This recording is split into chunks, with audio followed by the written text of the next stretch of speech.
नमस्कार। आज हम एक बहुत ही खास, बहुत मशहूर गीत पर बात करने वाले हैं जिसके बोल शायद आज भी उतने ही लगते हैं, सच से लगते हैं। एक छोटी सी नौकरी का तलबगार हूं मैं। जी बिल्कुल। 1954 की फिल्म नौकरी का ये गाना। हाँ, और लिखा है शैलेंद्र ने, संगीत सलील चौधरी का और आवाज किशोर कुमार की। कमाल का संगम है ये तो हमारे पास आज इसके बोल हैं और हम कोशिश करेंगे कि इन बोलों में जो भावनाएं छिपी हैं, जो कहानी है एक पढ़े लिखे बेरोजगार की, उसे थोड़ा गहराई से समझें। हाँ, ये सिर्फ नौकरी की तलाश नहीं है, ये उस पूरे एहसास की कहानी है।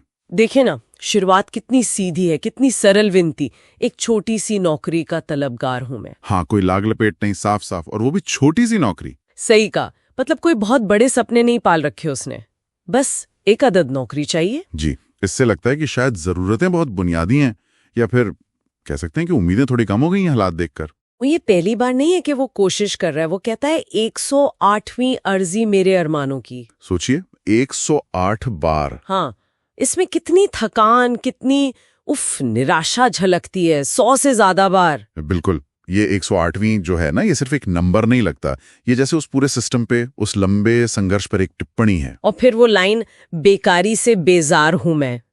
कितना सीधा, कितना सच्चा बयान है उस हालत का। हाँ, वो जो थकन होती है ना, मानसिक, भावनात्मक, वो सब इसमें आ गया। फिर वो ये भी बताता है कि वो काबिल है, ऐसा नहीं कि उसमें कोई कमी है।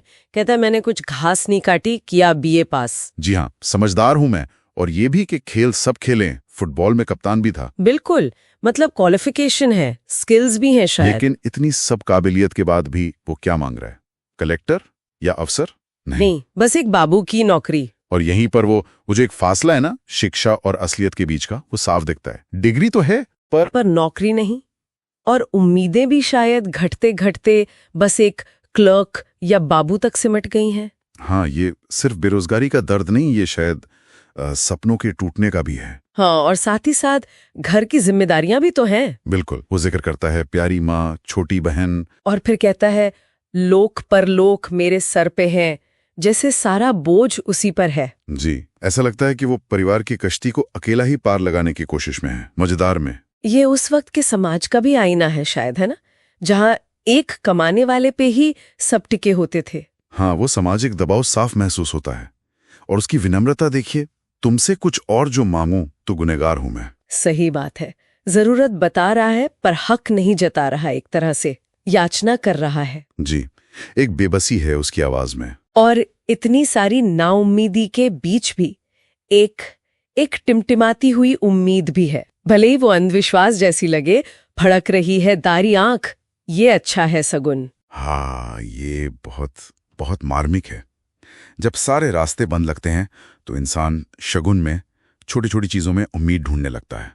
सही कहा, मतलब कि सारी कोशिशें कर लीं, डिग्रियां दिखा दी, अब बस शगुन का ही आसरा है। ये दिखाता है कि वो पूरी तरह टूटा नहीं है अभी, कहीं एक छोटी सी आस बाकी है, चाहे कितनी ही कमजोर क्यों ना हो। तो ये गाना सिर्फ एक इंसान की कहानी नहीं रह जाता, फिर ये उस पूरे समय का, उस सामाजिक आर्थिक हालत का चित्र बन जाता है, जहां पढ़ लिख कर भी एक ठीक ठाक रोजगार मिलना कितना मुश्किल था। तो कुल मिलाकर देखें तो ये गीत एक पढ़े लिखे नौजवान की नौकरी की तलाश है। हाँ, उसकी काबिलियत है, उसकी मजबूरियां हैं, पारिवारिक बोझ है, गहरी हताशा है, और फिर भी कहीं ना कहीं वो एक छोटी सी उम्मीद भी है। जी, शैलेंद्र के वो सीधे लेकिन दिल में उतर जाने वाले बोल और सलील चौधरी का संगीत, इसी ने इसे इतना यादगार बनाया है। सच में ये गाना आज भी हमें रुककर सोचने पर मजबूर करता है।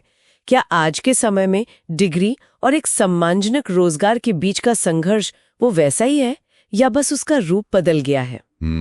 ये एक बड़ा सवाल है। जरूर सोचिएगा इस पर। तो कैसा लगा आपको ये लिरिक्स एनालिसिस पॉडकास्ट? कमेंट करके बताएं। और हाँ, ऐसे ही एंगेजिंग पॉडकास्ट के लिए बने रहिए इस चैनल गीत के बोल के साथ। सुनने के लिए शुक्रिया।